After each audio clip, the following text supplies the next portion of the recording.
Dios me lo bendiga. Amén. ¿Cómo están mis hermanitos todos en esta noche? Bueno. No nos hemos ido, estamos aquí todavía. Pero cualquier día, cualquier semana esta nos vamos a quedar con, se van a quedar los programas de la iglesia, se van a quedar en las casas. Y no, bueno, a menos que el que tenga la llave. Pero cuando el Señor levante la iglesia, olvídese. Hasta ahí va a quedar la memoria de las cosas de aquí de abajo. Si eso es así.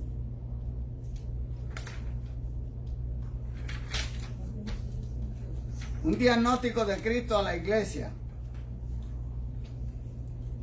Pero antes de empezar a hablar de lo que es un diagnóstico, vamos a... Esta clase está dividida en 4 tópicos.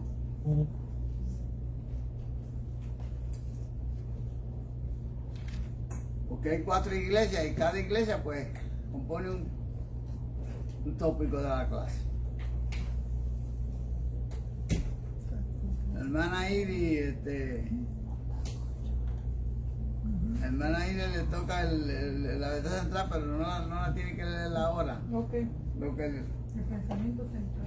lo que le voy a pedir a la hermana Mercedes que nos lea, cuando llegue el momento, me busque, me lea Apocalipsis 2 del 1 al 4, acerca de la iglesia de Éfeso, el mensaje a la iglesia de Éfeso.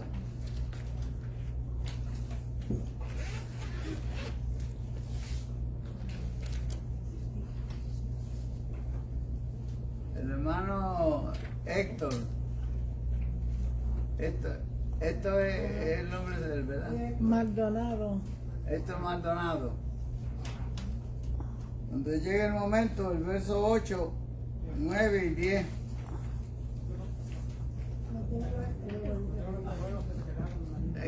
¿Ah? Oh, bueno, pues entonces vamos a buscar a la otra persona. Junior, ¿qué te parece si esta noche pues me lees la iglesia de Esmirna, el verso 8, 9 y 10?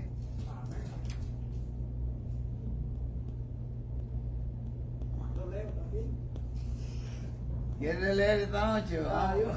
Bueno, pues te voy a dar la iglesia de Pérgamo, el verso 12, 13, 12 y 13.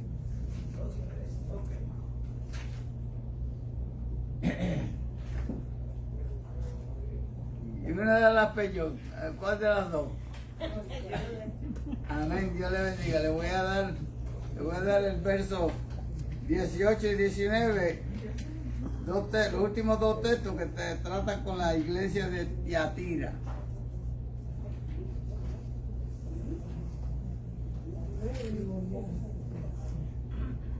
Ok, vamos a poner las cosas en su sitio antes de empezar.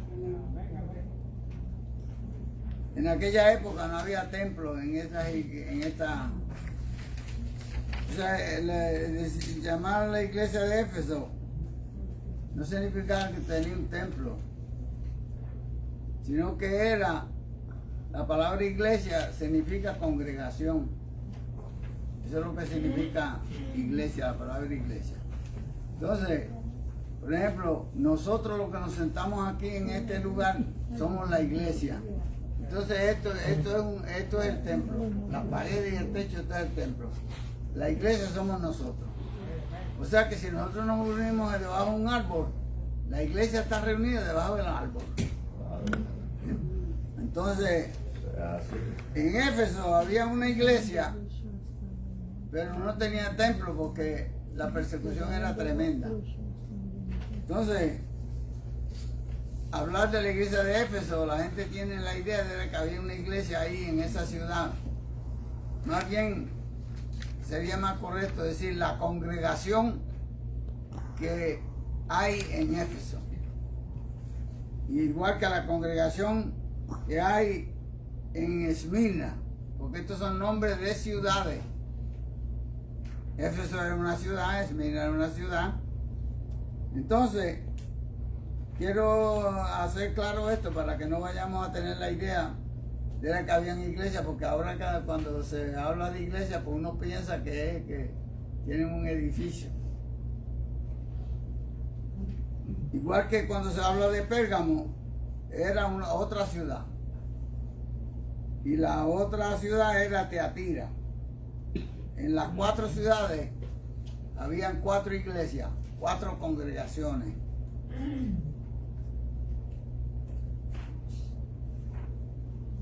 Ya que tengo todo repartido,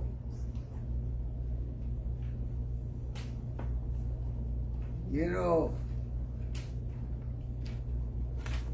¿Cuántos de ustedes les gusta guardar los papeles que yo escribo? Porque yo traje aquí yo traje un poquito de copia, traje me parece que unas 10 copias. Datos informativos de las 7 iglesias de Asia Menor. Luisito, pasa por aquí. Aquí hay 9, pero cuando yo termine yo le puedo dar la otra a cualquiera que la desee. Levanten las manos los que hermanos que guardan la copia.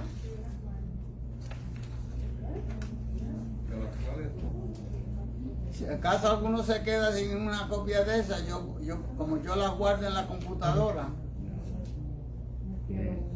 yo le puedo traer una. Esos son datos informativos de la iglesia.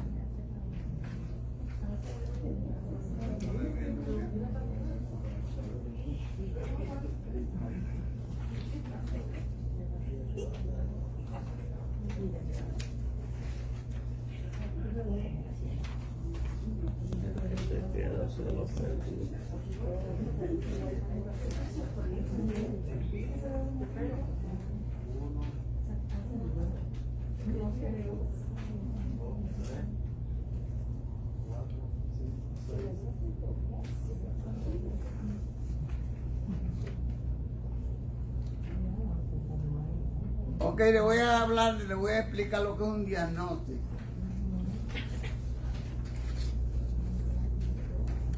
Porque el título dice un diagnóstico de Cristo a la iglesia. Bueno, yo podría decir a las iglesias, porque son 4. Lo podríamos poner en plural, ya que son 4 iglesias, no es una. Ahora bien, la palabra diagnóstico yo le quiero buscar los sinónimos, porque a veces tenemos un conocimiento más amplio de lo que es un sinónimo de diagnóstico. Allá en el campo donde yo nací, esa palabra diagnóstico esa era demasiado fina, pastor. A los cajos diagnosticados. Sí. Allá en el campo alguien viene y dice diagnóstico. ¿Qué es eso? ¿Qué se come? Sí. Pero un diagnóstico es un análisis que se hace de una condición o una situación para luego realizar una acción o tratamiento a la misma. Yes. Eso es lo que hace el médico. Cuando tú vas y te quejas y me duele por aquí o me duele por allá, el médico te manda a hacer un laboratorio y si te tiene que hacer unos rayos X, te los manda a hacer ¿para qué? Para averiguar, para dar cuál es el problema del dolor. Porque ese dolor puede venir por muchas causas o diferentes causas, pero para estar seguro. Pues esto fue lo que hizo el Señor aquí con estas iglesias. El Señor hizo un diagnóstico y averiguó que en cada una de ellas había una situación diferente. Entonces, de acuerdo a la situación diferente fue que el Señor le aplicó el medicamento. ¿Es así o no es así? Lo que tenía que hacer, ¿verdad? Vamos ahora a analizar otro punto aquí importantísimo. Yo conozco tus obras, esa frase. ¿Qué quiere decir eso? Eso lo que quiere decir es que Dios está pendiente, está fijándose diariamente en la vida tuya y en la vida mía. Y Él puede hacer una evaluación de tu comportamiento y tu conducta en cualquier momento dado, que Él quiera. Que nosotros no podemos engañar a Dios porque Dios conoce todas las cosas y escudriña el corazón del hombre. Ah, dime. Como dice aquí el objetivo, entender que Cristo escudriña a su iglesia en nuestra vida. Amén. Ahora, los datos informativos. Yo creo que de estos datos informativos ya todo el mundo tiene, porque vi que Luisito se fue allá atrás y parece que trajo unos 2 o 3 más. Ya.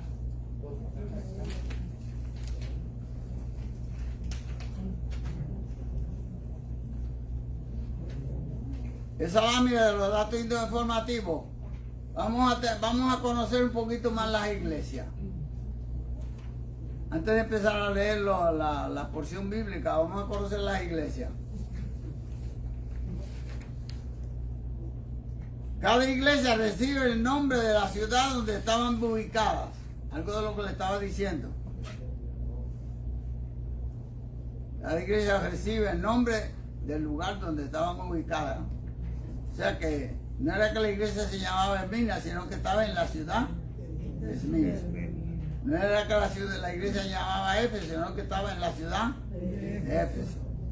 Y así sucesivamente sucede con lo de Esmirna, con lo de Tiatira, la Odisea, Sardis y Pérgamo. Son ciudades. En cada una de estas ciudades se adoraba a la diosa pagana Diana. Diana tenía un templo en la ciudad de Éfeso, que era la ciudad más grande que había en aquella época. Era la tercera ciudad más importante del Imperio Romano, era Éfeso.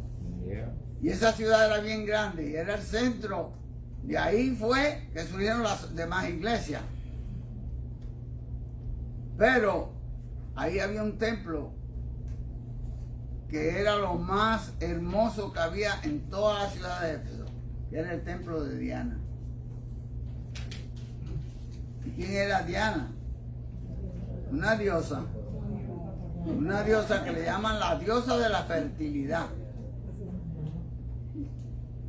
Y cuando usted mira un dibujo de ella, como una gráfica o algo así de ella, la pintan con mucho seno, porque era la diosa de la fertilidad. Y era una diosa muy famosa en todo Asia. Al extremo, mire si era famosa, al extremo que en todas las ciudades de Asia Menor se adoraba a esa diosa.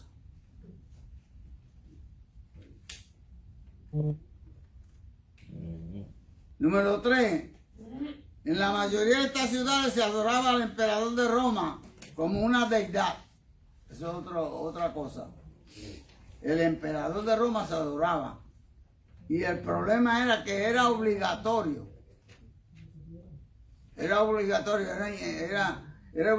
que la gente rindieran adoración al emperador. Y en esa ciudad había un altar para el emperador. Y para que un ciudadano romano fuera fiel al imperio, tenía que rendirle honores y adoración al emperador. Todas esas cosas fueron lo que trajeron tanta persecución a la iglesia. Porque la iglesia no se inclinaba ante ninguna estatua de ningún dios y menos de un emperador. Número 4.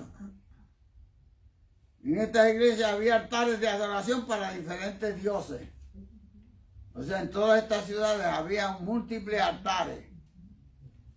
Y se le rendía adoración a múltiples dioses.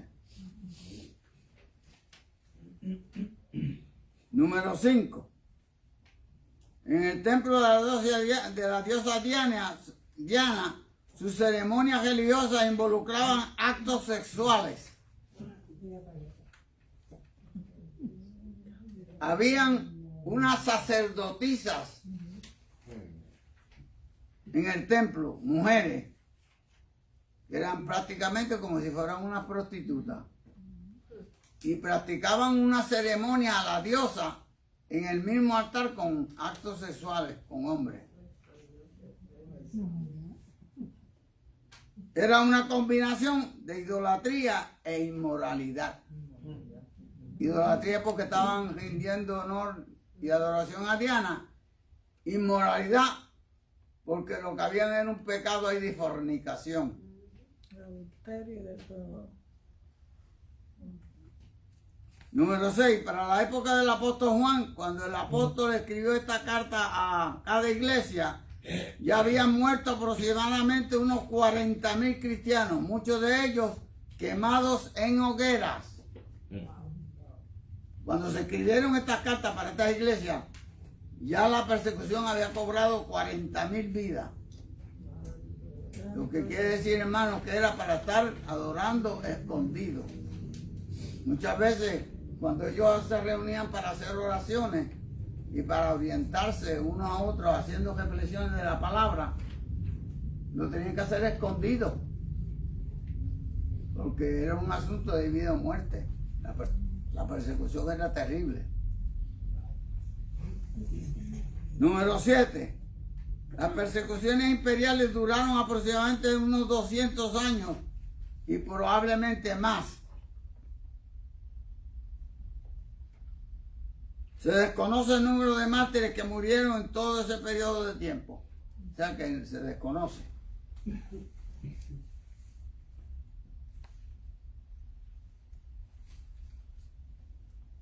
Número 8.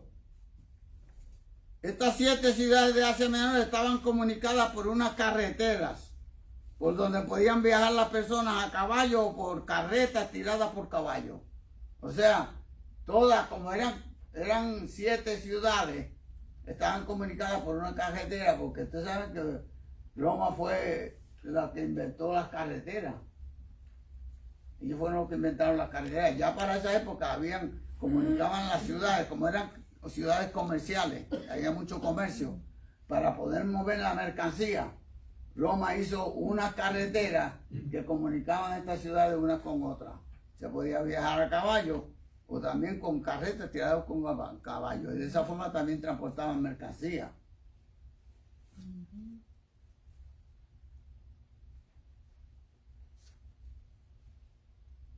Nueve, la ciudad de Pérgamo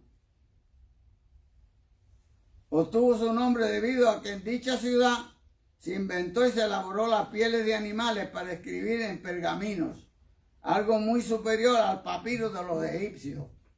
O sea que Pérgamo, la ciudad, probablemente fue nombrada así por eso, porque allí se inventó el pergamino, las pieles donde primero existían los papiros, pero el papiro no era tan resistente y no duraba tanto como las pieles de animales, que la usaban para escribir. Las enrollaban y duraban muchos años. Entonces Pérgamo probablemente tenía ese nombre, porque ahí era el origen de los pergaminos y la elaboración de los mismos.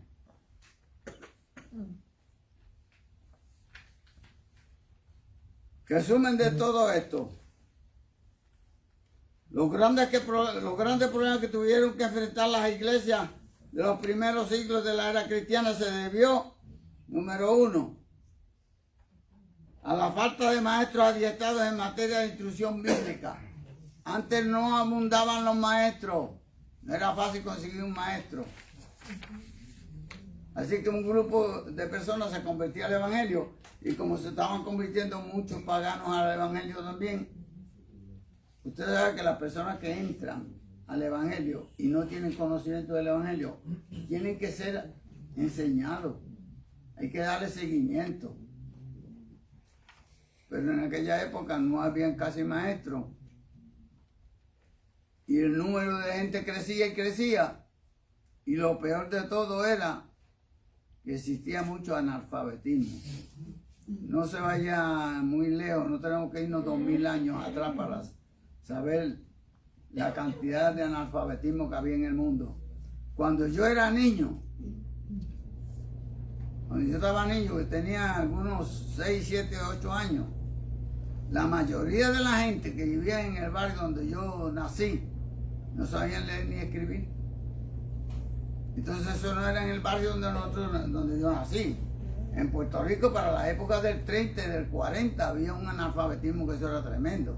Así que no tenemos que irnos tan lejos, como 2000 años, para saber que antes, en esa época, había mucho analfabetismo.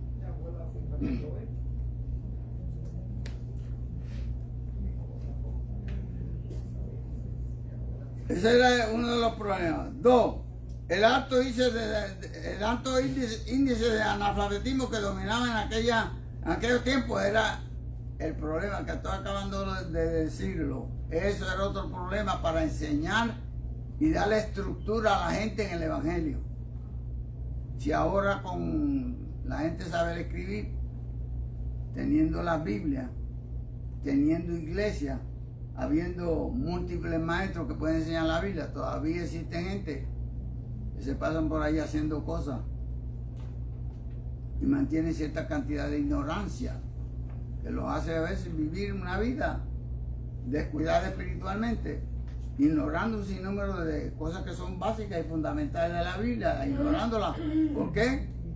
Porque no quieren aprenderlas, no porque no hay quien se las enseñe, porque no les interesa saberlas. Número 3, todo documento escrito tenía que ser leído en alta voz a toda la audiencia. ¿Por qué en alta voz? No había micrófono ni altoparlante. Ahora nosotros nos venimos aquí, mire cómo están los micrófonos. Y esto es pequeño aquí. Cuando aquella gente se reunían, si había mucho y había que hablar duro para que te oyeran. Habían sordos también. Pues, otra cosa, si había alguien que no entendía algo, el que estaba leyendo tenía que explicarlo. Y más vale que entendiera lo que estaba leyendo.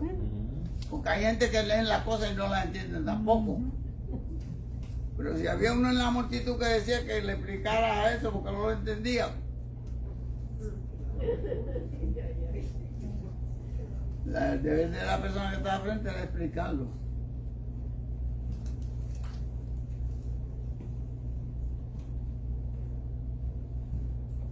Cuatro, el gran número de paganos convertidos al cristianismo y la ausencia de instrucción de ciertas disciplinas de carácter doctrinal fue la causa principal de que tantos paganos convertidos mezclaran las prácticas del paganismo con el cristianismo.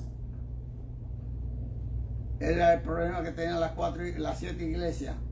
Las 7 iglesias habían una mezcla de paganismo y cristianismo. ¿Por qué? Por la cantidad de gente que se convirtieron del paganismo al cristianismo, pero no estaban siendo enseñados. Y después ellos no pueden decir, usted no le podía dar un papel para que lo leyera. Mire, estas son las cosas que usted tiene que saber de por qué vino del paganismo a convertirse al cristianismo. Aquí en este papel yo no sabía escribir. Pues yo no sabía escribir, leer. Por eso era que en la Biblia siempre, para la época de Jesús, el que tiene oído para oír, oiga, ponga atención, porque ellos dependían mucho del oído para aprender las cosas.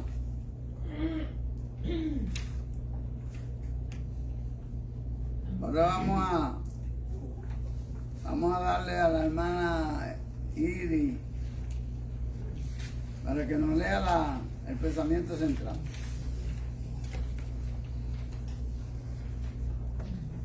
El pensamiento central dice: Cristo mantiene una mirada escrutadora sobre la iglesia y no dejará sin exhortaciones o reprimendas a cada una, de acuerdo con su condición.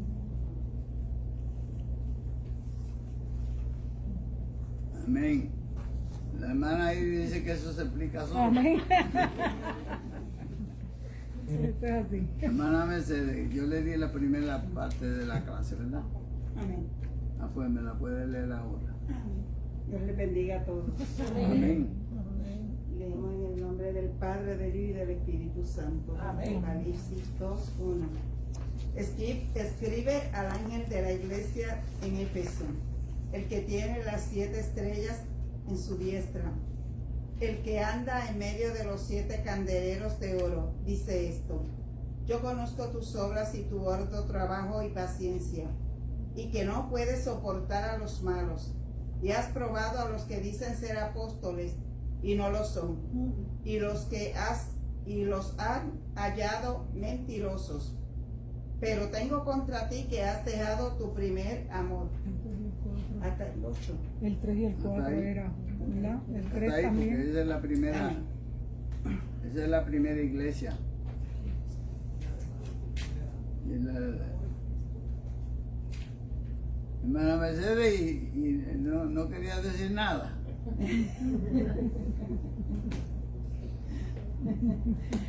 Tengo una pregunta, Berto. Cuando se refiere aquí al ángel de la iglesia, ¿se refiere entonces al que era pastor de la iglesia?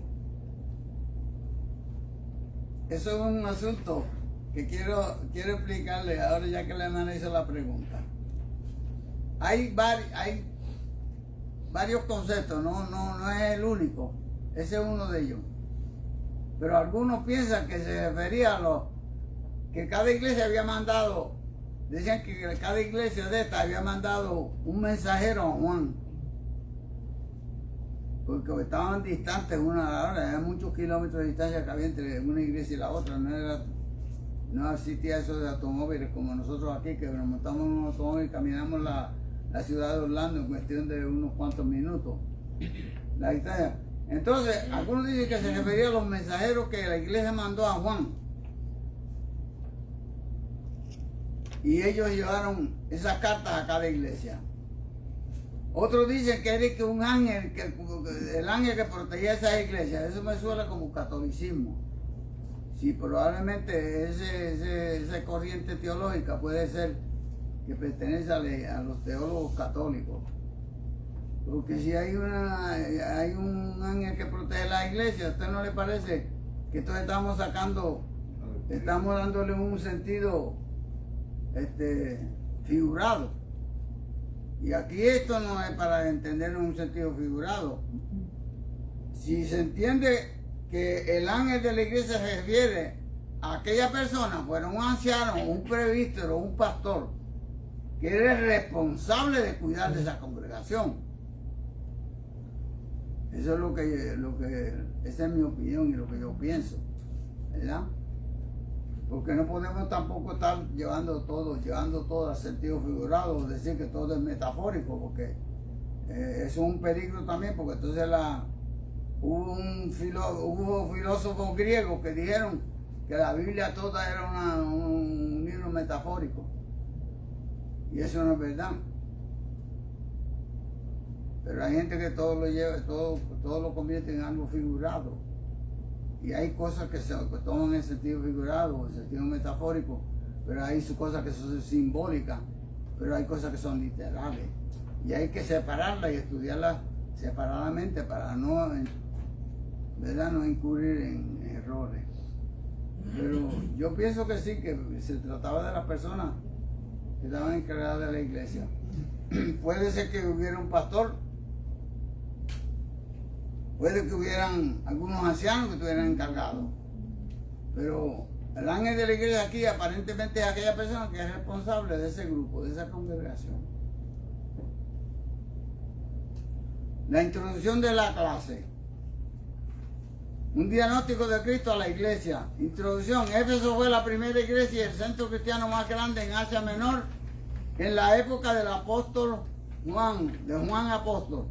La historia eclesiástica registra que el apóstol Pablo fue uno de sus primeros maestros de esta iglesia. Luego lo fue Timoteo y por último lo fue el apóstol Juan. Me perdonan que se me fue la palabra. Sí, en vez de escribir Pablo, que puse pueblo. Así que ustedes la pueden coger y poner, tachen lo de pueblo y pongan Pablo allí y pongan la P con letra mayúscula porque es un nombre, no se puede escribir con letra minúscula.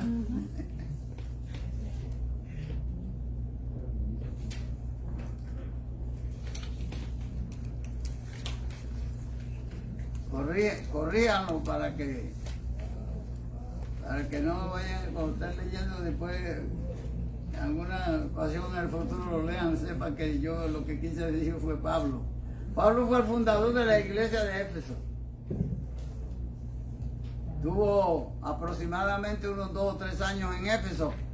Y después de Pablo, él dejó a Timoteo, que fue el segundo pastor encargado de esa iglesia. Era la iglesia más grande que había en Asia. Y después que Timoteo ya no pastoreaba allí, el último pastor que tuvo fue Juan, el apóstol.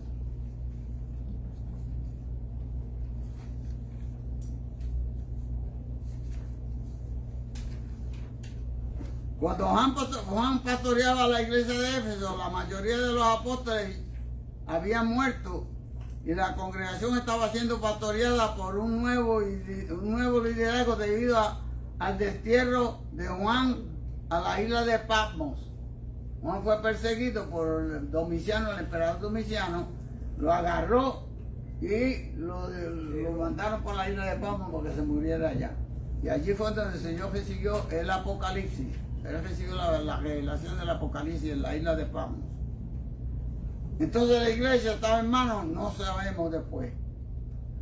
Pero lo más probable era que habían surgido nuevos líderes que estaban celosos de la doctrina que habían aprendido de Pablo y de Timoteo y de Juan, pero se habían olvidado de un detalle muy importante, del primer amor. El Señor estaba exigiendo a la iglesia de Éfeso lo que le pertenecía al Señor. Usted sabe una cosa, que todo lo que ustedes hacen para el Señor tiene que usar el amor.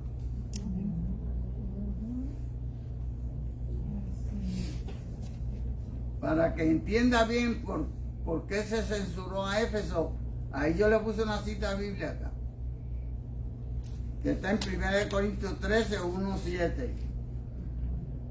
¿Se acuerdan la cita bíblica, la famosa cita bíblica de lo que es el amor ágape? Si yo hablare lenguas humanas, bueno, y hablare lengua angelical y viere toda mi riqueza, hiciera esto, hiciera aquello y tantas cosas, y tuviera de ciencia y tuviera tantas cosas, y no tengo amor, y de nada me sirve. ¿Qué le estaba pasando a la iglesia de Éfeso? Celoso de la doctrina, celoso del altar, celoso de que no hubiera falsos maestros que vinieran a distorsionar las verdades fundamentales de la iglesia. Y todas esas cosas estaban buenas y el Señor de eso no tuvo que censurarlo por eso. Pero el Señor dice, pero si van a hacer esas cosas y no tienen amor, entonces vengo a ser como nada. Le voy a dar un ejemplo. Yo toco la guitarra, ¿verdad? Yo toco la guitarra. Yo tengo que tocar esa guitarra con amor. Yo tengo que tocar esa guitarra y esa guitarra tiene que ser dedicada al Señor. Así que yo en casa tengo 4 guitarras, pero las 4 han sido dedicadas al Señor. Y toda mi vida nunca he tocado un instrumento de eso para el mundo. Entonces, ¿qué pasa? Que cuando yo toco la guitarra, yo la toco con amor para el Señor. Porque mi música tocada con amor, el Señor la recibe. Si usted canta y tiene un talento de cántico, puede cantar bello, tener una voz tremenda. Pero si usted canta para que la gente lo vean, para que la gente diga, wow, tiene una voz terrible esa hermana o ese hermano, y usted trata de coger la gloria para usted, eso es peligroso, hermano. El que canta tiene que cantar para el Señor. Tiene que cantar para el Señor. Y tiene que hacerlo con amor. Si toca instrumento, para el Señor. Si predica, para el Señor. Todo lo que hace la iglesia, para el Señor. Porque cuando tú haces las cosas para el Señor y las haces con amor, tienes crédito por eso. Pero si las haces para que los hombres te aplaudan, Ya recibiste tu recompensa, como dijo Cristo. Allá no tienes ninguna. Ese era el problema de la iglesia de Éfeso. Características de la iglesia de Éfeso. Aparentemente, con el correr del tiempo, los nuevos líderes de la iglesia habían guardado ciertos principios bíblicos de mucha importancia, pero habían descuidado el don del amor divino, el cual es muy indispensable para valorizar todo tipo de trabajo en la viña del Señor. Eso es importante, por eso puse esa cita ahí de 1 Corintios 1, 1 Corintios 13, 1 al 7. Allí le explica a usted que usted todas las cosas las tiene que hacer con amor, para que tengan valor, para que tengan crédito, para que reciban recompensa en el Señor. Es tan así que el Señor Jesucristo dijo que hasta un vaso de agua que usted le dé a un hermano, tiene que hacerlo con amor para que sea recompensado. Para que tenga un poquito de idea la importancia que es hacer todo en el amor del Señor. Si usted le dice al hermanito, hermano, lo aprecio en el Señor, no se lo diga de los dientes para afuera, no se lo diga de la boca para afuera, dígaselo de lo más profundo de su corazón, para que ese amor y esa expresión que usted tiene a su hermano tenga crédito ante el Señor.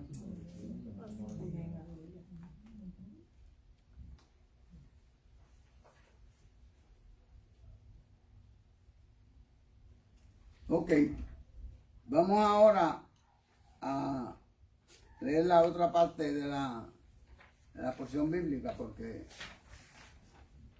tiene la iglesia de Esmirna. ¿Quién tiene la iglesia de Junior? Dios me le bendiga a los hermanos. Amén. Eso que el hermano Felito está explicando del primer amor,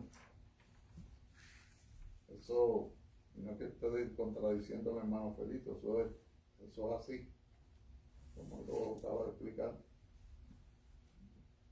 Pero una vez que usted va perdiendo las cosas, el amor por el Señor, y usted va dejando las cosas de Dios y las va poniendo, yo le decía a un hombre hace poco, yo le decía, tú no puedes poner a Dios en cuarto lugar o en quinto lugar, porque ese no es el primer mandamiento. El primer mandamiento, ¿cuál es?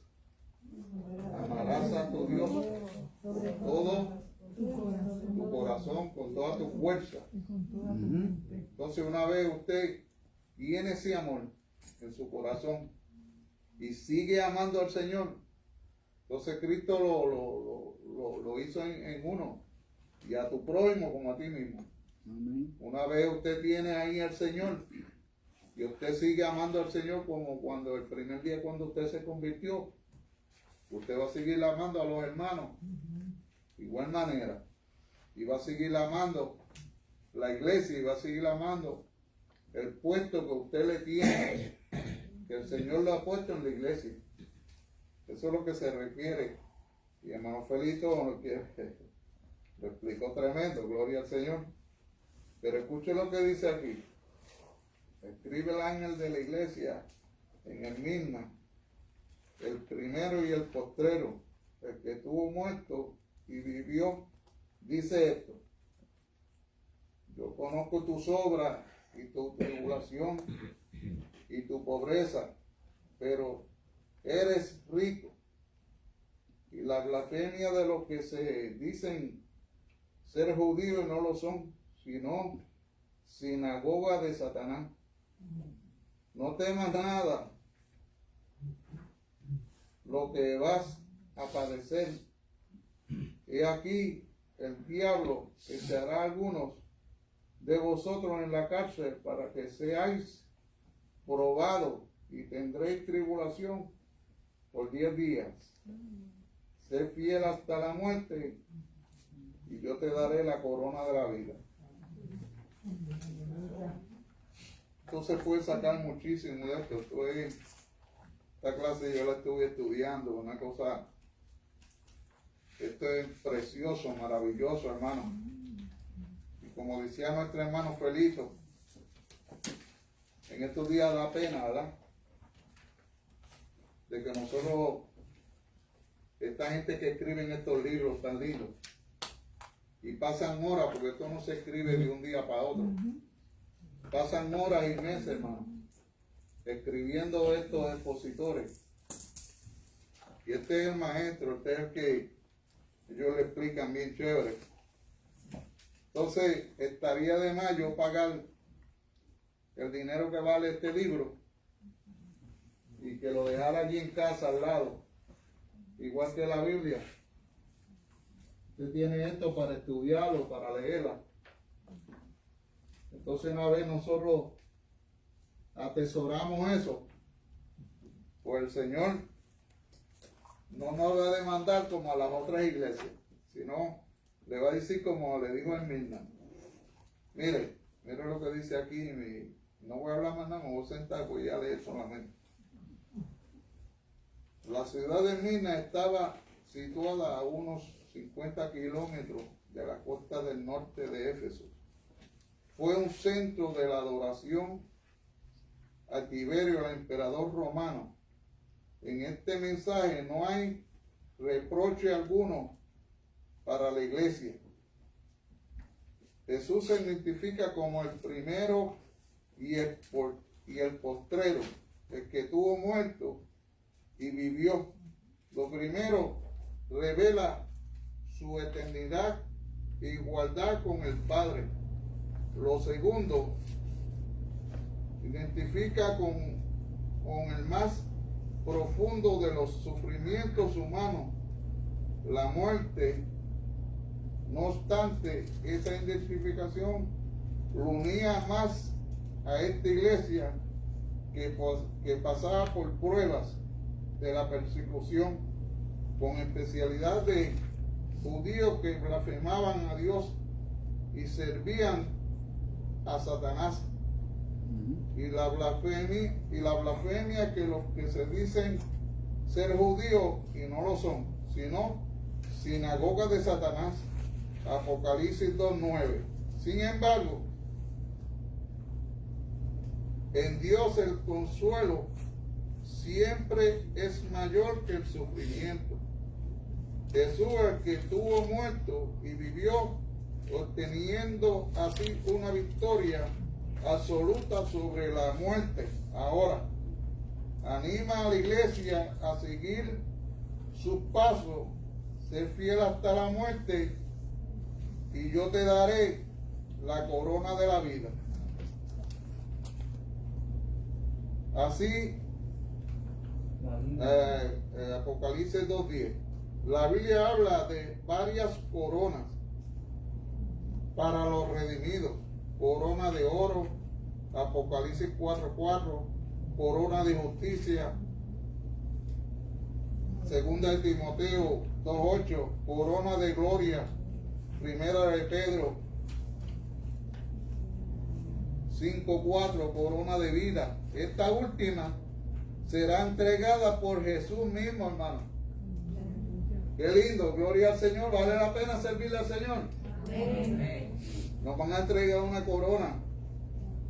Sin embargo, en Dios el consuelo siempre es mayor que el sufrimiento. Jesús, el que estuvo muerto y vivió, obteniendo así una victoria absoluta sobre la muerte. Ahora anima a la iglesia a seguir sus pasos, ser fiel hasta la muerte, y yo te daré la corona de la vida. Y sigue explicando por ahí. Esto es una cosa, yo lo dividí, hermano, porque me encantó esto. Yo lo disfruto, gloria al Señor, pero el tiempo pues no da. Gloria al Señor. Dios les bendiga y gracias a nuestro hermano Felito por la oportunidad. Amén, Dios le bendiga, hermano. Gracias a usted. Ajá. Dime, Jonathan. Dios lo bendiga, hermano. Amén. Sobre lo que estaba, ¿verdad? Hablando, leyendo el hermano. Tengo una duda. Sobre la corona. Eso tiene que ver, ¿cómo te digo? pues, según como tú habías, ¿verdad? Servido al Señor en la tierra, ¿verdad? Y es lo que tú vas a recibir. Sí, es la recompensa. Pero ¿qué hace haber tenido esa corona mayor, lo pongo así, ¿verdad? Que otras personas? Es como si fuese cuando uno va para la escuela, ¿verdad? Uno saca una B, una A, una B, una C. Más o menos, ¿verdad? Sí. Es mi pregunta. En el cielo, gracias por la pregunta. En el cielo va a haber gozo. Y aquellas personas que reciben un premio más grande van a tener más gozo todavía. Pero ese gozo solamente es exclusivamente para esa persona y esa persona es que lo va a sentir. Entonces, por eso es que nosotros aquí en la tierra debemos de tener cuidado de pensar de una forma tan vaga, como yo he oído muchas personas que dicen, no, yo me conformo con ser salvo y ya, y no hacer nada, si me puedo salvar porque me salvo, aunque sea arrastrándome. Déjeme decirle algo.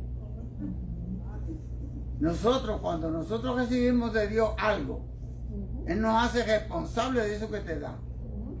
Por eso que hay un texto que dice, si en lo poco fuiste fiel, oye bien, si en lo poco fuiste fiel, lo mucho te pondré.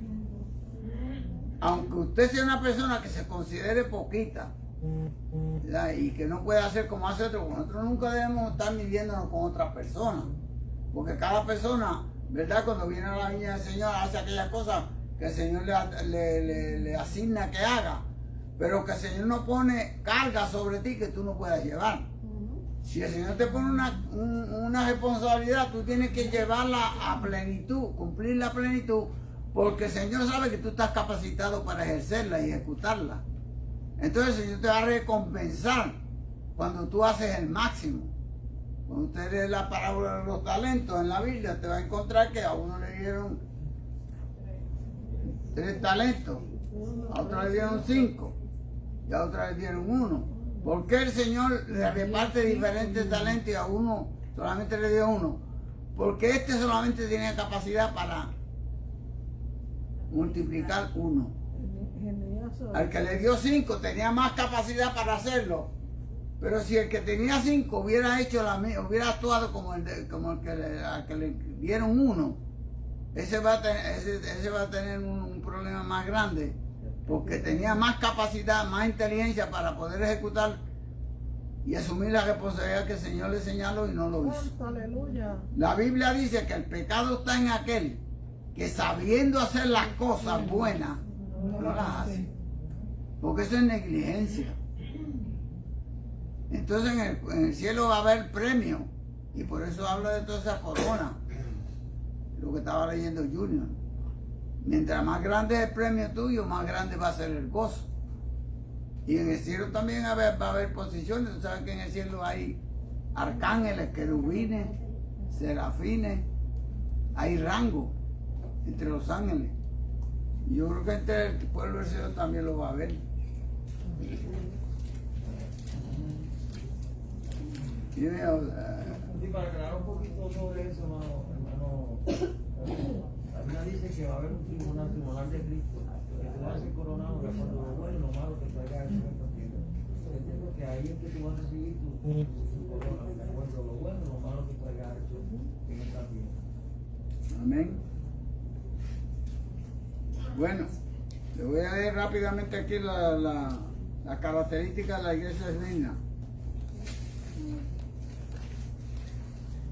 La iglesia se había mantenido firme al Señor, sufriendo los embates de la persecución, a pesar de que esta iglesia estaba ubicada en una ciudad donde se adoraba a diferentes dioses paganos, inclusive al emperador romano Tiberio. En Esmirna había un altar para Tiberio, el emperador romano. Y era obligatorio rendirle honor, porque el buen ciudadano americano romano tenía que rendirle altar al emperador. Aunque estuviera muerto, o sea, recuérdese que aunque estuviera muerto, si levantaban un monumento ahí, se convirtiera en un altar. Esmirna es un gran ejemplo bíblico para todos los cristianos que nuestra fidelidad debe ser hasta la muerte, pues estos serán recompensados con un gran galardón, la corona de vida eterna que estaba hablando yo. Vamos a pasar a la iglesia de Pérgamo. ¿Quién tiene Pérgamo? Acá. Amén. Dios la bendiga, hermano. Amén. Visite. Joel 12, 13. Y escribí al ángel de la iglesia en Pérgamo. Y escribe. Y escribe al ángel de la iglesia de en Pérgamo, el que tiene la espada aguda de 2 filos, dice esto: yo conozco tus obras y dónde moras, donde está el trono de Satanás, pero retienes mi nombre y no has negado mi fe, ni aun en los días en que Antipas, mi testigo fiel, fue muerto entre vosotros donde mora Satanás. Esto se explica solo, pero igual hay un pedacito aquí que me llamó la atención, que está en Apocalipsis 7. Esto es para la iglesia, de nosotros acá. El que tiene oído, oiga.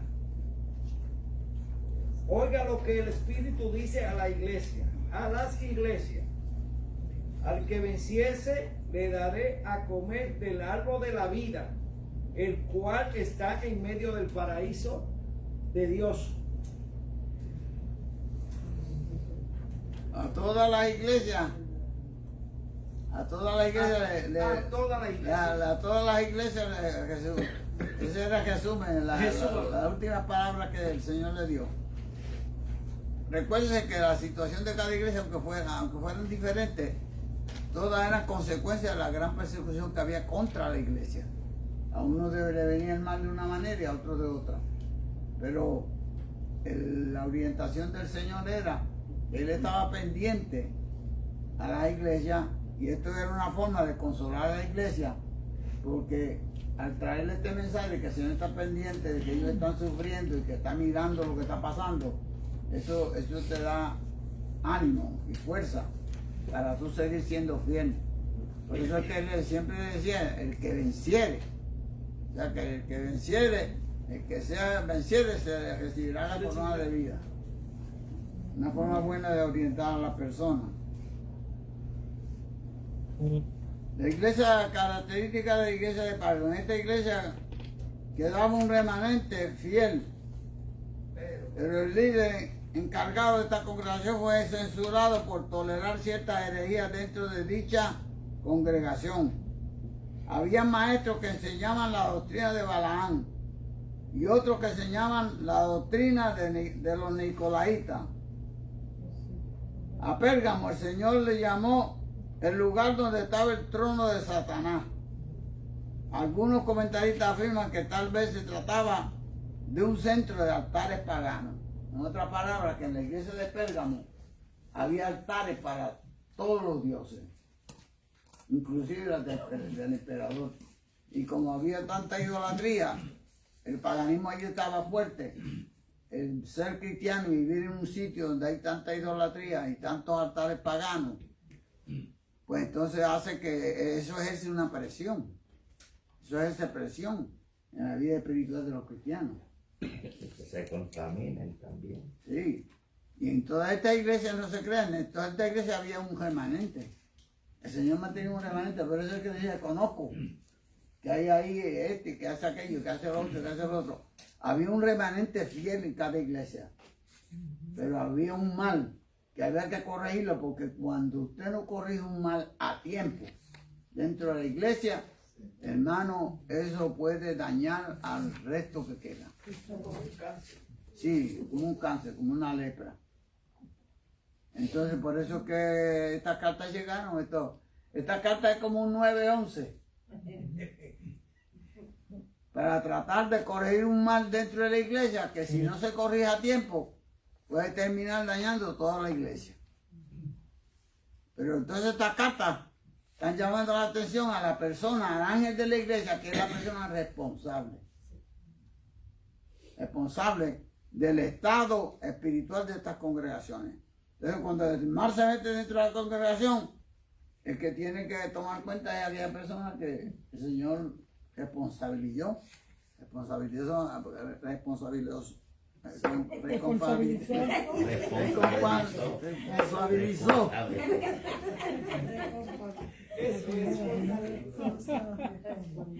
Eso pasa un trabalengua de verdad. Esto pasa en la mejor familia. Tú sabes que yo hablo aquí, pero a mí me tiembla la boca. Me tiembla la boca y hasta la lengua por el Parkinson. Pero el Señor responsabiliza a la persona y a ese es que le va a llamar a cuenta. ¿Cuántas veces el pastor aquí no ha hecho énfasis sobre eso? El pastor dice, si yo no cumplo con mi deber y mi responsabilidad ante Dios, que no es igual que la responsabilidad que tiene cada uno de ustedes. Él tiene una responsabilidad ante el Señor, que si él no la asume correctamente, entonces el día que él vaya al tribunal de Cristo, entonces va a tener que dar cuenta. Y ahí yo creo que el que tiene que dar cuenta en el tribunal de Cristo va a temblar. Pero cuando el Señor te llame, ¿y qué me va a pasar a mí ahora? Es más, aunque te llamen y no te haya dicho nada, ya estás temblando. Con tal que mencione tu nombre, ya estás temblando. Pero una cosa es uno ser cristiano y otra cosa es que el Señor te llame a ti y te responsabilice a ti ante un grupo de personas. Mientras más grande sea, peor es. Una preguntita. Entonces, cuando ya nos llamen allá, porque ya yo estoy allá.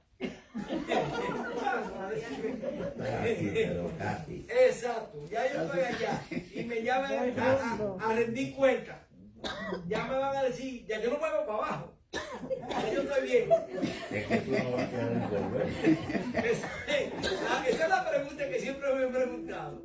Aunque me llamen allá, me van a reprimir. Mira, tú tuviste que hacer esto, pero ya, vamos a dejarlo bien de ahí para.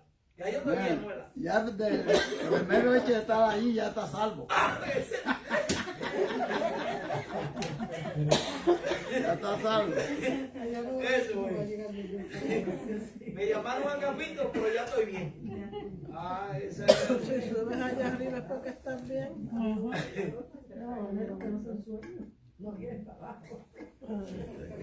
Ahora, nosotros vivimos aquí en una ciudad que está bien. Orlando es una ciudad donde viven, esto se considera una ciudad turística aquí por los parques estos de Disney y todos esos parques.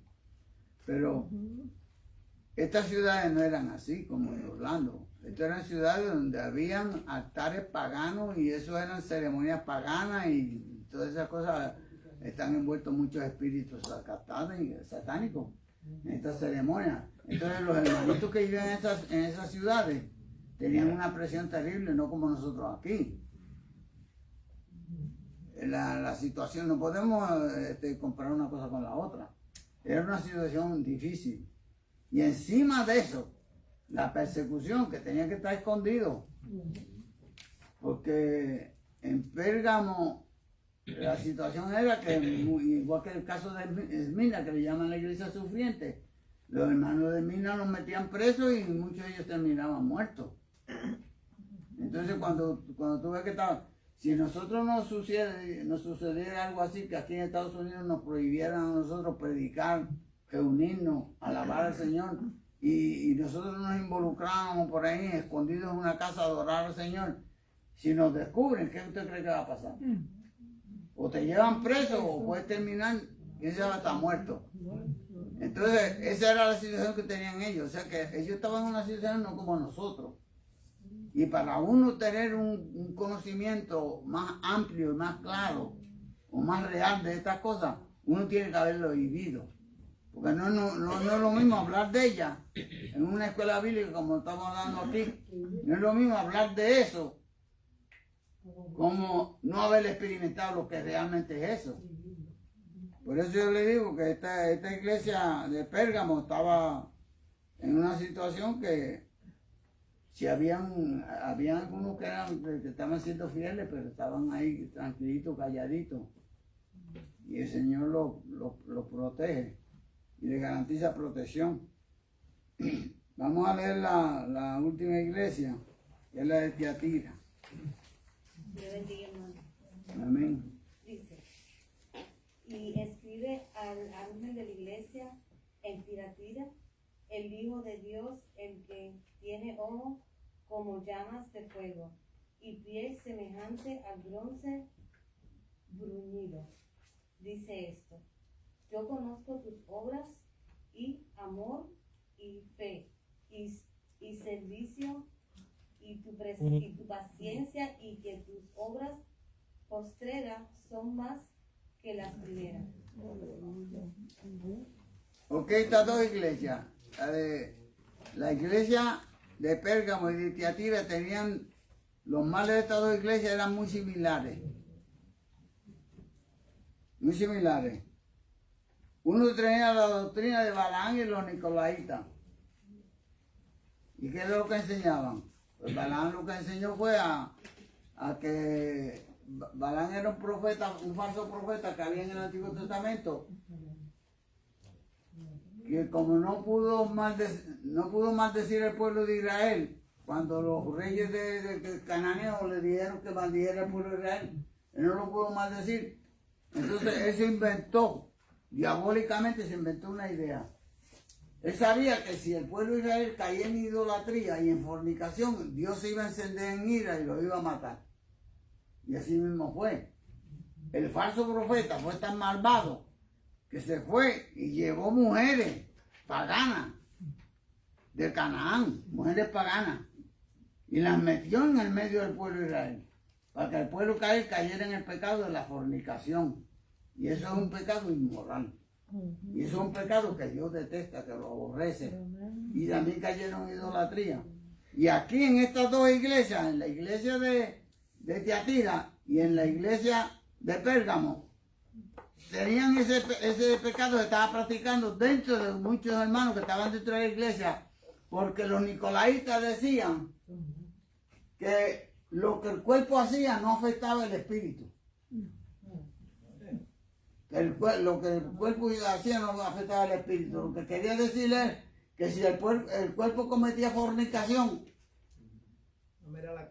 eso no afectaba el espíritu de ninguna manera.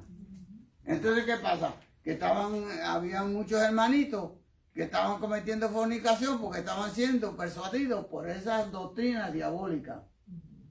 Y el Señor censuró eso. Y eso está mal. Entonces, tanto Pérgamo como Tiatira, estas dos iglesias, estaban practicando actos inmorales, pero estaban en la iglesia, nomás tranquilitos allí, cantando. Yo no sé si ellos cantaban como nosotros, decían gloria a Dios y todo, pero probablemente usted sabe lo que es una persona fornicaria, sentado en una iglesia haciendo lo mismo que hacen los demás. Y eso probablemente, muchas veces son cosas que pueden pasar por alto ante los ojos de los demás. Pero el Señor, ante los ojos del Señor, el Señor está viendo esas cosas. Por eso es que dice un diagnóstico. El Señor venía y hacía un diagnóstico. Y decía este y este son unos fornicarios. Si no se arrepiente de esa condición, traigo juicio sobre ellos. Y ese era el propósito de esas cartas. Esas cartas no se escribieron por gusto. Esa carta era una amonestación. Una amonestación. Hay personas que reciben amonestaciones del Señor porque están en un estado espiritual mal. Están haciendo cosas malas.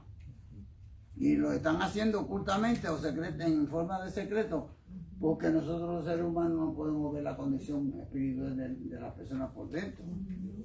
Pero el Señor sí puede hacer el diagnóstico y saber dónde está el mal escondido. Y Y el Señor no puede bendecir una iglesia donde hay un en esas condiciones pecaminosas. No, para nada. Eso obstruye la bendición. Yes.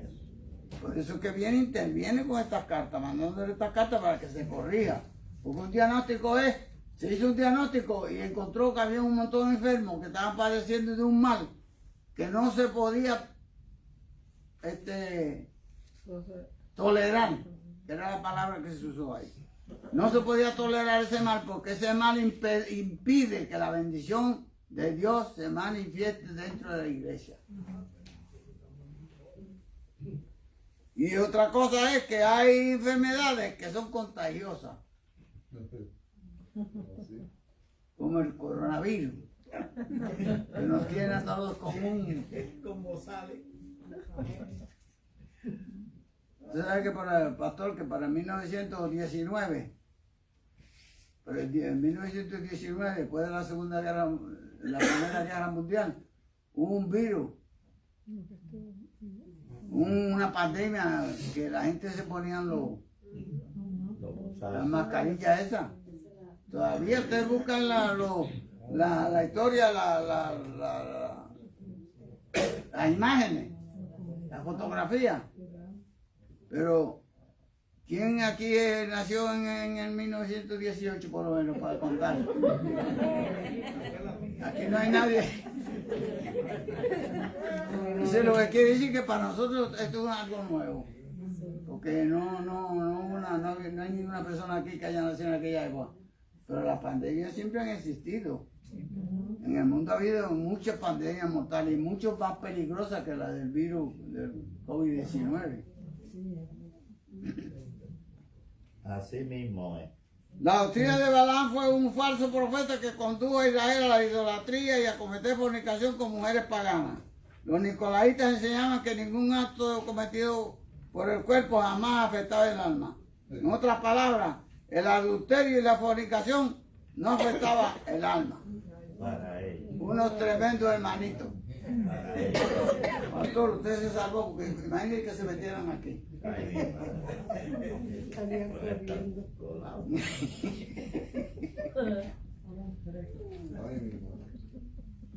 Pero mire, de que lo hay, lo hay. Sí, señor. Características de la iglesia de Tiatira. En la iglesia de Tiatira aparentemente existía una situación pecaminosa muy similar a la iglesia de Pérgamo. Jesús llamó por nombre a una mujer profetisa como Jezabel. Se comenta que este nombre se debe más bien a sus características con la Jezabel, la esposa del rey Acab, rey de Israel. Esta mujer malvada fue la que mandó a matar a los profetas de Dios y llevó al pueblo de Israel a la idolatría, porque persiguió a los cristianos de aquella época, destruyó a muchos profetas, mató a los profetas y los que quedaron vivos se escondieron en cuevas. Esa es la historia. Los estaban metidos en cuevas. Y esta mujer malvada llenó la nación de Israel de ídolos y de altares por donde quiera, para que adoraran a Baal. Flojo que tenía. Tenía un marido flojo. Entonces había en esta iglesia había una mujer que el Señor le dijo que era similar, tenía el mismo demonio que tenía Jezabel, la de la esposa de acá. Esta mujer también lo tenía. Y estaba haciendo el mismo daño a la iglesia de Tiatira.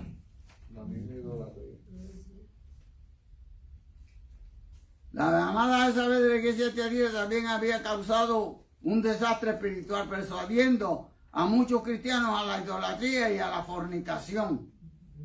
Era como una mujer terrible. Estaba en la iglesia, tenía dinero. Yo creo déjame ver, porque a veces yo digo las cosas y me adelanto a lo mismo que escribí aquí. Era rica. La motivación a permitir este tipo de tolerancia dentro de la iglesia era una forma de evitar confrontaciones con el grupo de creyentes que simpatizaban con esta mujer. En la iglesia había un montón de gente que simpatizaban con ella, la seguían, estaban de acuerdo con ella. Entonces, los demás se quedaban callados por no tener problemas. Eso puede pasar dentro de una iglesia. Claro. Cuando una iglesia se divide, hermano, y un grupo piensa de una manera y otro de otra, entonces están ahí, que nadie quiere abrir la boca y decir nada para evitar confrontaciones. No se vaya muy lejos, hermano Felito, lo que pasó en el año 40 en la iglesia pentecostal en Arecibo. Se levanta la doña esta que dice que es la representante del Espíritu Santo. Mitad. Mitad diablo y mitad infierno. ¿Y a dónde han llegado esa gente? Es la congregación más grande de toda habla hispana. Sí. Ahora mire bien, estoy leyendo, se comenta, además que la mujer ya tenía su grupo, porque ella tenía mucha influencia y tenía dinero, pastor, esta mujer, estaba metida en la iglesia, ya tenía un grupo. Dice, se comenta también que Jezabel sobornaba con dinero a todos aquellos que aceptaban su enseñanza. Sí. Es una cosa tremenda en aquella época que había tanta necesidad. Y ella le daba dinero a la gente, Compraba. los compraba. Entonces el grupito iba creciendo viento el pop y a toda vela, pues, como la espuma. Pues cuando el dinero está de por medio, hermano, es una cosa terrible.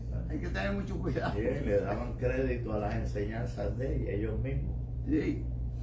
Jezabel primero fue una mujer muy fiel y adoradora de la diosa Diana. Ahí tiene el pasado de ella.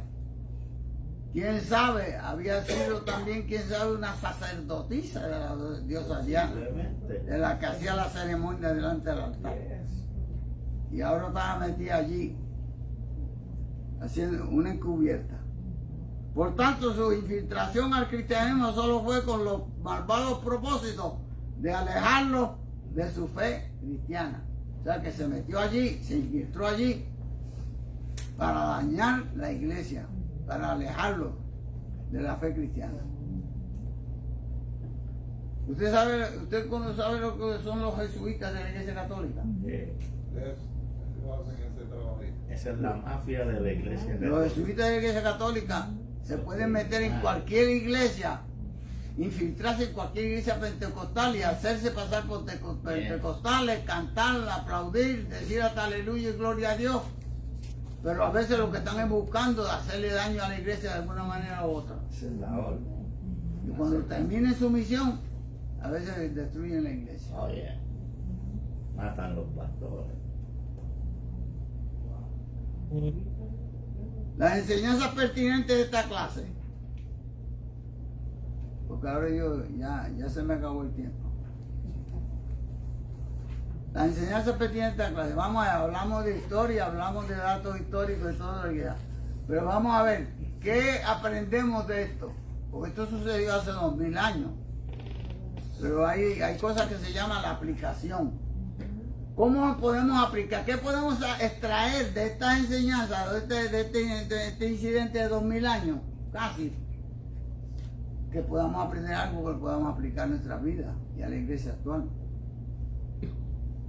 Pues aquí tenemos enseñanzas pertinentes de esta clase. La primera es que debemos aprovechar bien la enseñanza fundamental de la sana doctrina, estructurándonos con dichas enseñanzas para poder hacer frente con la verdad a todo engaño y mentira de los últimos días. Usted sabe lo que le da estructura a usted, estructura cristiana. Estructura que, mire, cantar es bueno, toda la música es buena, la música nos da deseos de movernos y de todas esas cosas, eso es bueno. Pero eso no te da estructura. ¿Usted sabe lo que le da estructura a uno como cristiano? Esto que estamos haciendo esta noche.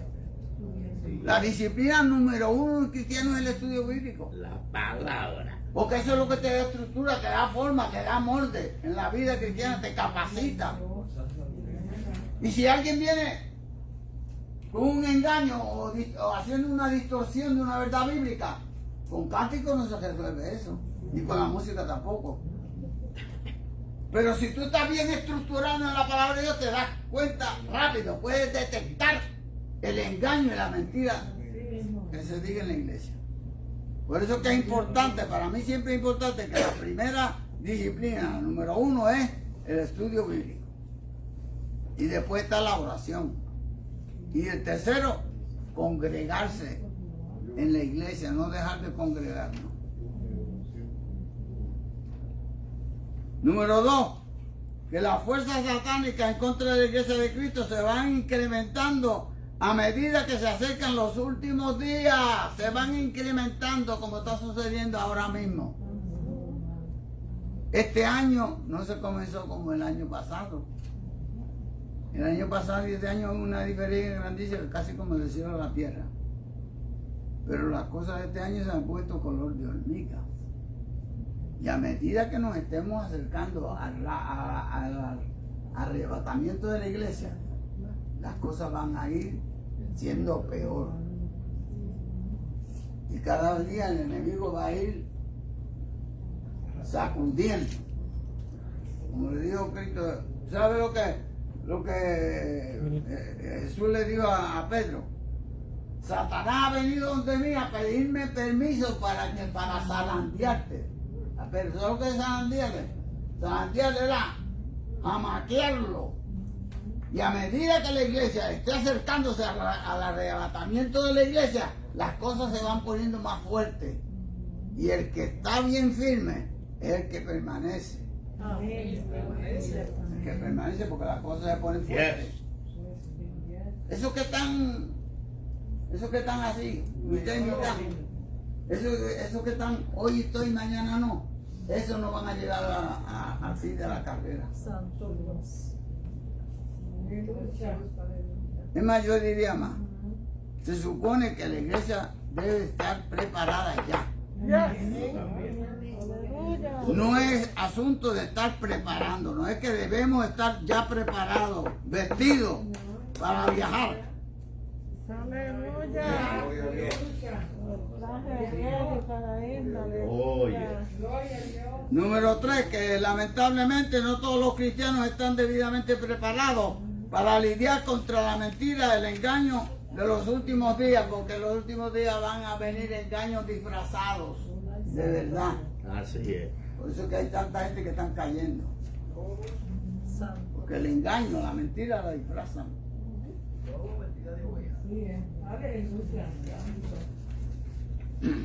¿Cómo usted puede detectar el engaño si no está preparado para eso? Si no conoce la Si no está escritura. preparado, cualquiera lo puede engañar. Estos días Mari me enseñó de esto en el Facebook. Estaban bautizando dos pastores. Uno estaba sin camisa. Bautizando a un hermano. Uno sin camisa. Si yo estoy allí, le regalo una de las mías porque se la ponga.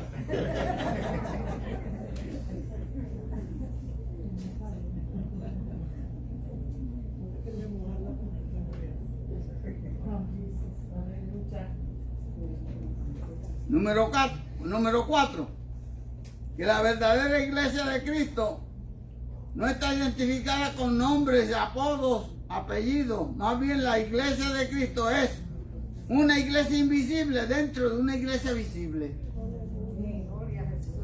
Eso es lo que es la iglesia de Cristo. Una iglesia invisible dentro de una iglesia visible. O sea que, como dice el pastor dice una verdad. Eso que dice el pastor es verdad. No todos se van. En toda la iglesia se va a cumplir eso. Es raro que en una iglesia se levante todo el mundo, es raro. Porque la parábola de las 10 vírgenes es una realidad. El trigo y la cizaña es una realidad. Y esa realidad está en todos los lugares.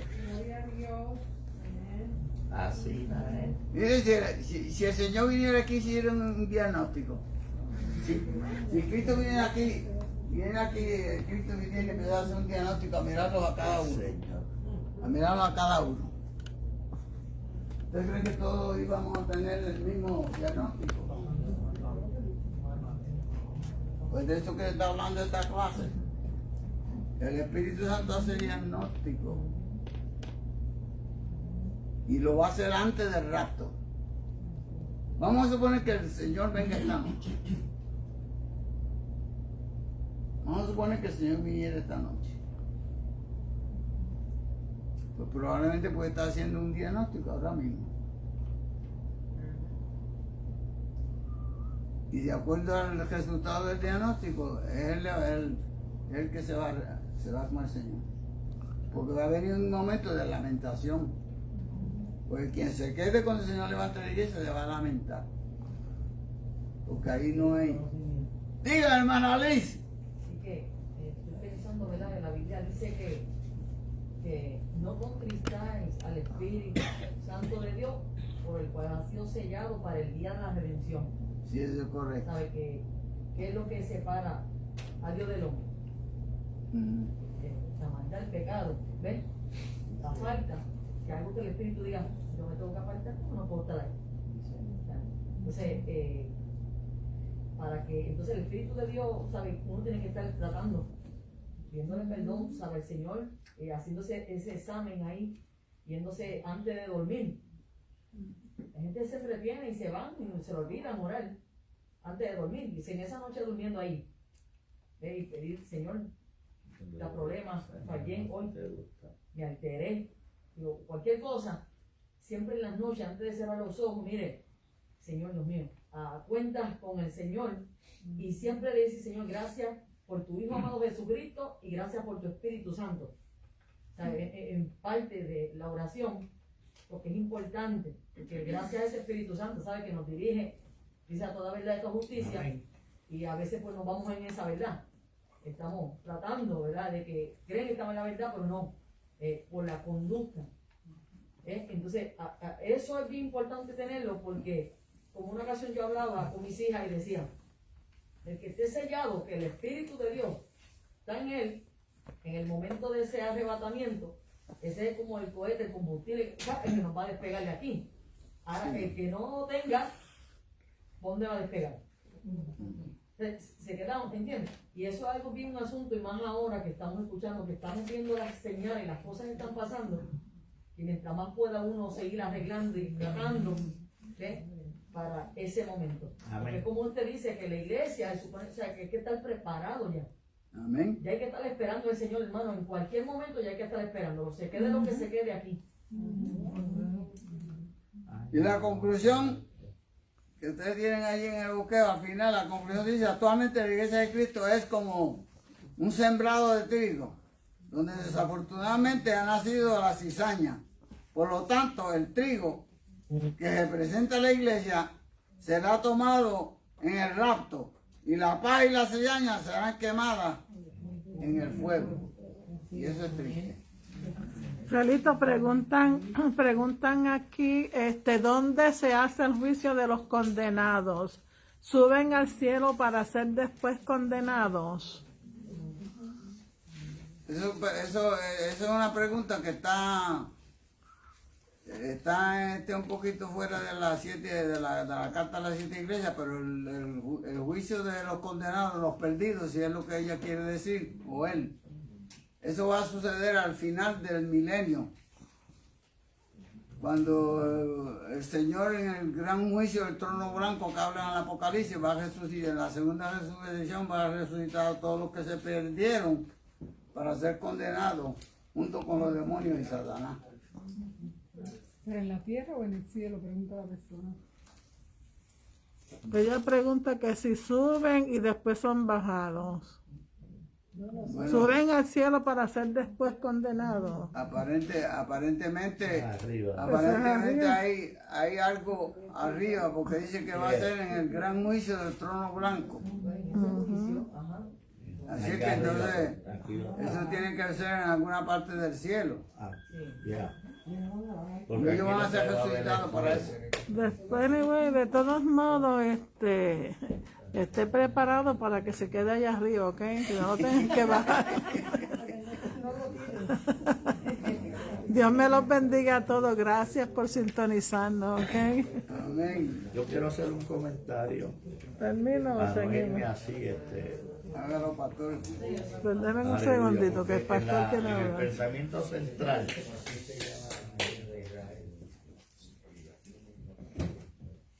en el pensamiento central, aquí hay una palabrita bien clave.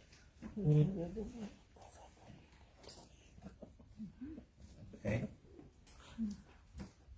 Dice, Cristo mantiene una mirada escrutadora. En las elecciones se hacen escrutinio, ¿cierto o falso?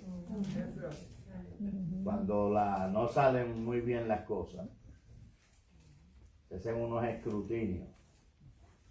Aleluya. Y no dejará sin exhortaciones o reprimendas a cada una de acuerdo con su condición. Esto sí se explica solo. Aleluya. El buen entendedor con pocas palabras basta. Dice estos dos de los objetivos. Dice entender que Cristo escudriña a su iglesia y nuestra vida. ¿Eso es amén? Amén. Yes. Aleluya. Y segundo, admitir que nadie escapa de la mirada escrutadora del Señor. Y todas las religiones y las iglesias que se están levantando, porque hay cientos de nuevas doctrinas que se han levantado, ¿me entiende? Miles. Todas esas doctrinas que se están levantando, todas ellas están metidas en estas 7 iglesias. Lo que piensan, lo que hacen, aleluya, y Dios viene a juzgar una iglesia. Y yo siempre digo que no todo el que dice, bueno, eso lo dice la Biblia, que no todo el que dice Señor, Señor, entrará en el reino de los cielos, y que servirle a Dios es serio. Desde la A hasta la Z. Esto no es un relajo. You know, la gente entra y sale, entra y sale, entra y sale. Pues lamentablemente esa gente no se ha convertido. La sangre de Cristo no los ha lavado todavía. Porque cuando usted conoce al Señor de veras, mire mi hermano, no hay diablo ni demonio que lo mueva a usted. Venga lo que venga. Venga lo que venga. Aleluya. Usted se mantiene. Yes, ¿ah? Una roca. Así, usted se tiene que mantener. Porque te van a probar. Te van a tirar con todo. ¿Y cuáles son los primeros enemigos? Los de la casa. Se puede levantar la mujer, se puede levantar el marido, se puede levantar los hijos contra usted para que usted pierda el equilibrio. Me voy a beber ron. Me voy a beber cerveza. No vale la pena servirle a Dios. Ese es el diablo hablando. No. El Señor lo reprenda. Amén. Yo me entregué a Cristo, soy de Cristo, aleluya, y sigo para adelante, porque si la trompeta suena me voy. Amén. Amén. Gracias, Felito. Dios me lo bendiga. Gracias, Señor, por Bendiciones para bendito, todos. gloria a Que Dios. Dios los Por esos estudios bendiga. tan preciosos. Que